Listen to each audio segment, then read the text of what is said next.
संस्कृत दिग्दर्शिका के भोजस्य औदार्यम नामक पाठ का अर्थ मैं बताने जा रही हूँ। यह पाठ जो है वो साहित्यिक वर्ग के बच्चों के लिए है। 30% जो कोर्स कम किए गए हैं उसको हटा करके ये जो भोजस्य औदार्यम नामक पाठ है ये आपको पढ़ना है और भी साहित्यिक वर्ग के बच्चों के लिए है।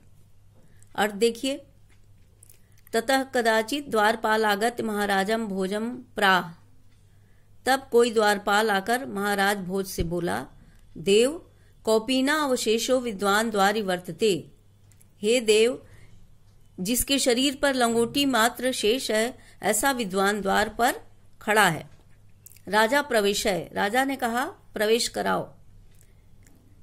ततः प्रविष्टः स कवि भोजम आलोक्य अद्य में दारिद्र्य नाशो भविष्यति इति मत्वा तुष्टो हर्षाश्रुणि मुमोच।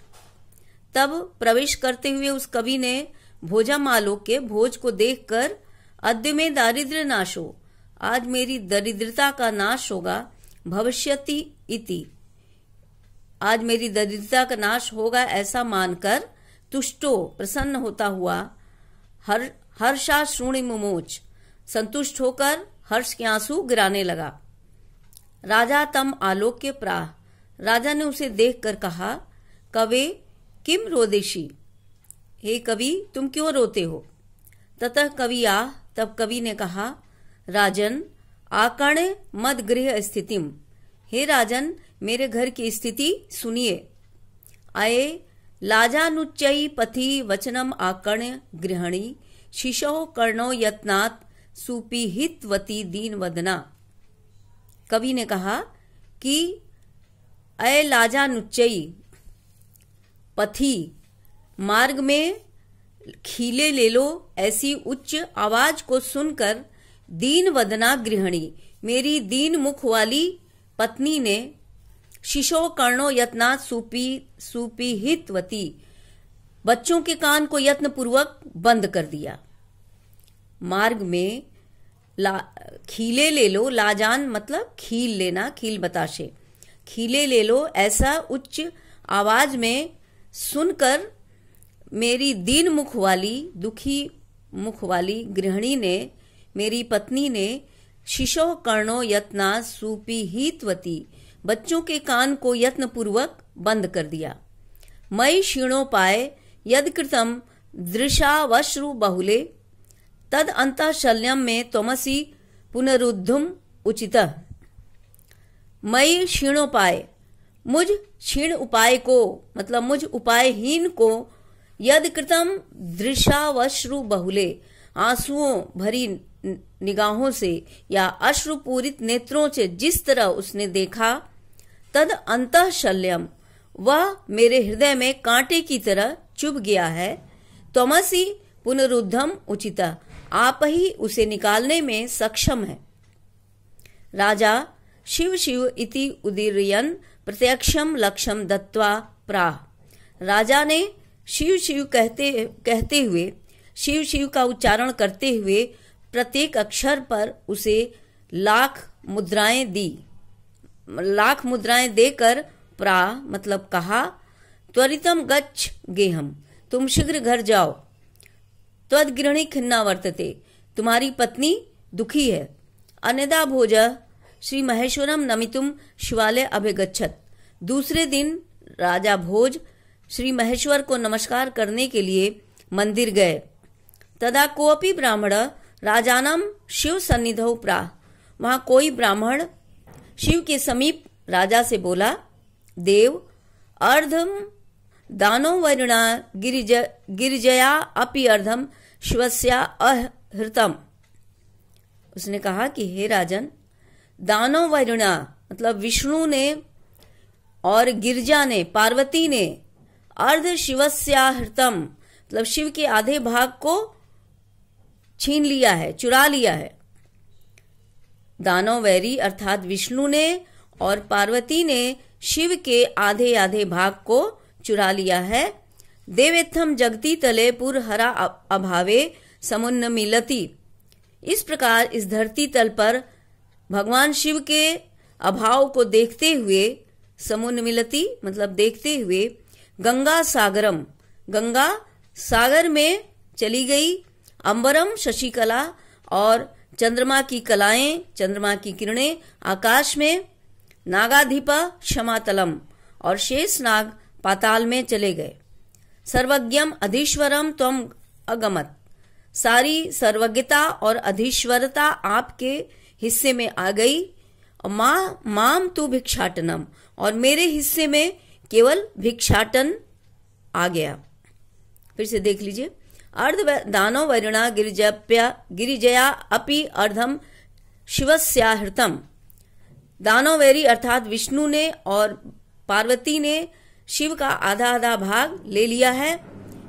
देवत्थम जगती तले पुरहरा भावे समुन्न मिलती, इस प्रकार इस धरती पर भगवान शिव के अभाव को देखते हुए गंगा सागर में, शशिकलांबरम और चंद्रमा आकाश में, नागाधिपा क्षमातलम और शेष नाग पाताल में चले गए हैं। सर्वज्ञम अधीश्वरम त्वम अगमत, सारी सर्वज्ञता और अधीश्वरता आपके पास चली आई। और माम तु भिक्षाटनम, और मेरे पास भिक्षाटन आ गया।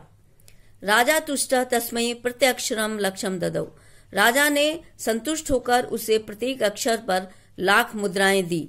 अन्यदा राजा समुपस्थिताम सीताम प्रा, दूसरे दिन राजा उपस्थित सभा में सीता से बोला, सीता नामक कवित्री से बोला, देवी प्रभातम वर्णय, देवी प्रभात का वर्णन करो।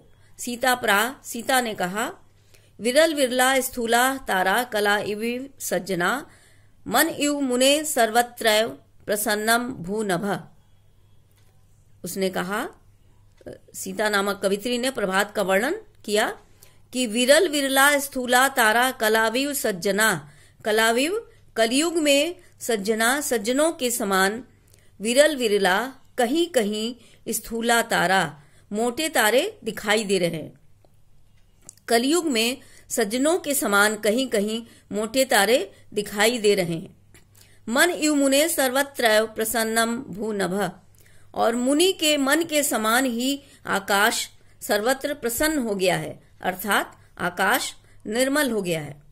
अपसरति च ध्वांतम चित्त सतामयु दुर्जन, जिस प्रकार दुर्जनों के चित्त से, जिस प्रकार सज्जनों के चित्त से दुर्जन दूर चले जाते हैं, उसी प्रकार ध्वांतम मतलब अंधकार, अपसरति च उसी प्रकार अंधकार दूर जा रहा है।